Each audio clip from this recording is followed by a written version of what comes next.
Thank you, Stephen. Morning, Especially after must have been a busy night last night. It was very busy. Obviously, I was at the training ground till about 10:30 last night, so I never got home till pretty late. And we were just waiting for the final details to confirm the signings.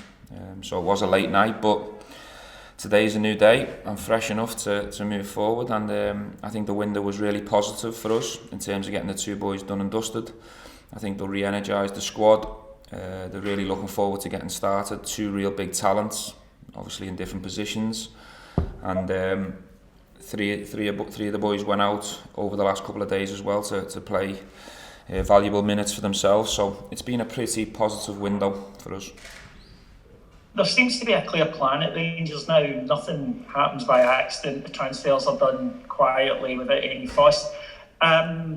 Everyone seems aligned and focused. As part of that, Rangers accepted the 3-game ban for Alfredo. In the past, there maybe have been statements, etc. What's been key to implementing that change? Well, I think as a club, it's something we've spoke about in great detail, and together everyone is aligned, and we have tried to dial the noise down around the club, the unnecessary noise, and part of that is to accept the ban for Alfredo. I've looked at the incident a lot of times now, and I don't think there's a case for us to defend in this situation.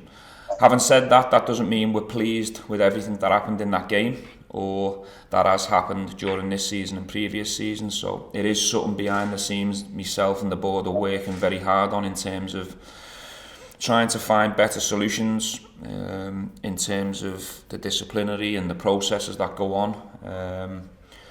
And it's something we'll continue to try and be a support to in terms of the authorities to try and make things better and more consistent. So it's obviously disappointing from my point of view not to have Alfredo available. It is what it is, but my focus now is on the players that are available to us and trying to get another important result tomorrow. Jack's somebody that you've been chasing for quite a while.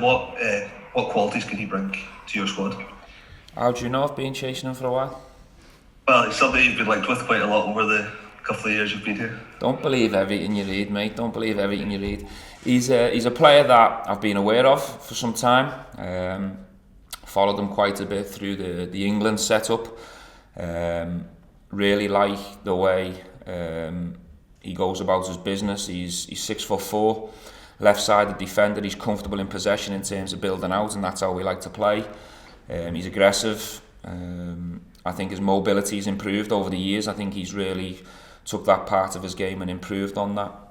And he's a player who's really hungry and has been frustrated with his game time so far. So we're getting a player at a good time, at a good stage, and he's really excited to be here. So it's great to have him finally in the door, and we're obviously getting him 3-4 months ahead of the time we thought. So that's a bonus for me. Morning, Stephen. Just on the other signing yesterday, Scott Wright. Is he coming in to play one of the inside 10 roles, and can he be a big player this season, or is it seasons to come? He can be a big player tomorrow if he wants to be. Just because we've got these both signings in now rather than the summer doesn't mean that they can't contribute from now till the end of the season. Every game's crucially important, so the plan is for them. The reason we work so hard to get them done now in this window is because they've got a part to play from now till the summer, and they want to help us to make this season a success. So we're excited to have them, really looking forward to working with both players. Scott, we will analyse this morning. He's going to train with the group. Jack's slightly different. We're waiting for a negative on his COVID test that we've only managed to do yesterday. So Scott's Aberdeen test will pass him clear to train with the boys this morning, so we'll analyse where he's at, and if he looks good this morning and ready, I'll have a chat with him, and there's a possibility he could be in the squad tomorrow. Stephen, you've obviously recently announced the signing of Nnamdi Offalbourne on a pre-contract as well. What is it that you're hoping he'll be able to bring to the side in the summer? Well, Nnamdi's situation was slightly different to the other two boys in the regards that we had players that wanted to go out on loan. For example, Jordan Jones and Brandon Barker left. yesterday and a few days ago, so it was important we got Scott Wright done because he's obviously plays in the similar positions to the boys. George Edmondson wanted to go and explore the Derby situation, so it was important we got Jack done.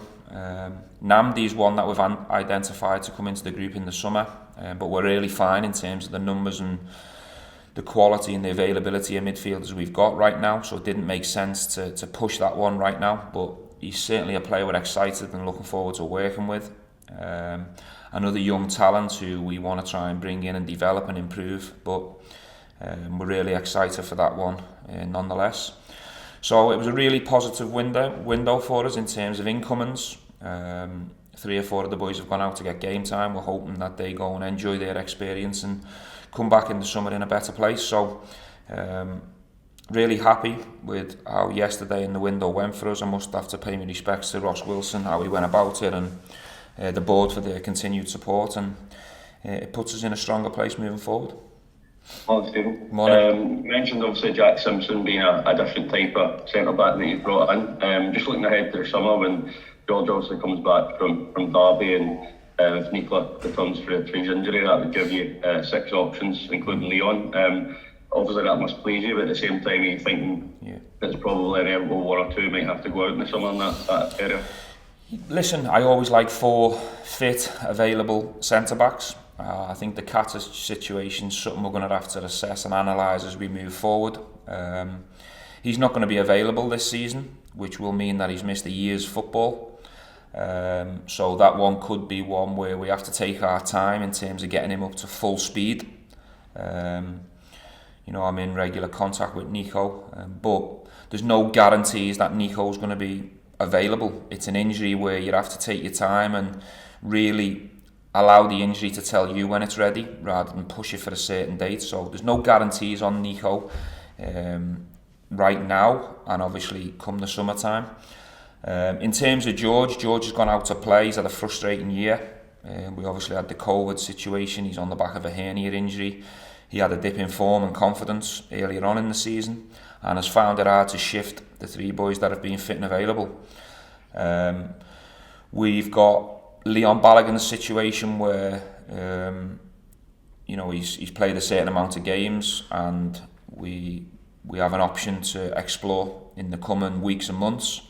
So in terms of the answer to your question, we won't have 6 centre-halves next year, but in terms of which 4 we'll end up with, we'll have to just wait and see how we move along. But we're in a real strong position now because we've got 4 really fit, available centre-backs. Jack will take a little bit of time getting up to speed because he hasn't played many games of late, but he's fit, he's ready to go in a couple of days once we get the negative COVID test. There's a possibility he could be involved at the weekend or the following midweek. So that was the important thing for me, to have 4 fit, available centre-halves from now till the end of the season, and we've got that now. Jack's in the door. Morning, Stephen. With Alfredo Morelos out for the next 3 matches, does that just present an opportunity for other players to come in and make their mark? Yes, it certainly does, absolutely. It also goes to show that the decisions we made in the summer window in terms of having the right numbers, the right quality and the right firepower, in terms of having 4 available number 9s, if you like. We've only got 2 available for the next couple of matches, so we're in an okay position. I'd much rather have the 4 available, of course I would, but getting them signings in terms of Cedric and Kamar was really key in terms of where we're sitting right now and what's going to happen moving forward. They're both looking ready now. Cedric's looking fantastic, and Kamar is as well, and they'll both get obviously opportunities in the coming games. Stephen, can I ask about St Johnstone, the team who are looking to get themselves into the top 6 for a cup final to look forward to? What sort of challenge do they present you tomorrow night? Really good team, really organised. I've been really impressed with Callum since he's come up to the league. We played this team not so long ago, and there was nothing in the game in the early periods, but we managed to really show our quality at key times, and we played ever so well on the day. I think since that result, they've had a real upturn in form and consistency, and congratulations to them getting the final. I think they thoroughly deserve that, and good luck to them in the final as well.